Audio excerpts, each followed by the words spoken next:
ഇന്നലത്തെ എൻ്റെ വിഷയം ബി ഫോർ ബോൾഡ് ആയിരുന്നെങ്കിൽ ഇന്ന് ഞാൻ സിയിലോട്ട് കിടക്കുകയാണ്. സി എന്ന് പറയുമ്പോൾ ഇതാർക്കും പറഞ്ഞു തരേണ്ട കാര്യം അല്ലെങ്കിൽ പോലും നമ്മുടെ കുട്ടികൾക്ക് പറഞ്ഞു കൊടുക്കേണ്ട എന്താണ്? C for courage or courtesy. അങ്ങനെ ഒത്തിരി ഒത്തിരി ഉണ്ട്. ഒന്ന് രണ്ടെണ്ണമല്ലേ പറയാൻ സമയമുള്ളൂ. അപ്പം നമുക്ക് എപ്പോഴും നമ്മുടെ കുട്ടികൾക്ക് വേണ്ടത് എന്തെന്ന് വെച്ചാൽ ഒരു ആത്മധൈര്യം. ആ കുട്ടികൾക്ക് നല്ലൊരു കോൺഫിഡൻസ് മനസ്സിൽ എപ്പോഴും. സി ഫോർ ഈ പറഞ്ഞ പോലെ കോൺഫിഡൻസും പറയാം.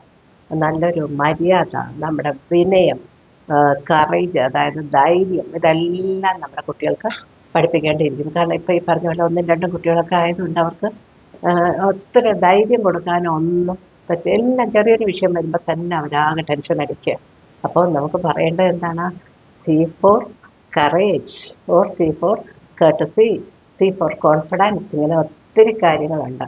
അപ്പോൾ ഇവരെല്ലാവരും നല്ല ആത്മധൈര്യമുള്ള കുട്ടികളായിട്ട് നമ്മൾ വളർത്തിയെടുക്കാൻ വേണ്ടി നമ്മൾ സി ഫോർ കാറ്റിനോടൊപ്പം ഇല്ലെങ്കിൽ അല്ല സി ഫോർ കാറ്റിനോടൊപ്പം ഇങ്ങനെ എന്തേലും നമുക്ക് ഇഷ്ടമുള്ളത്, നിങ്ങൾക്ക് എല്ലാവർക്കും എന്തെല്ലാം അറിയാം, അതും കൂടി കുഞ്ഞിലേ പഠിപ്പിച്ചു കൊടുത്താൽ അവരെല്ലാവരും നല്ല മിടുക്കന്മാരും മിടുക്കികളായിട്ട് മാറും.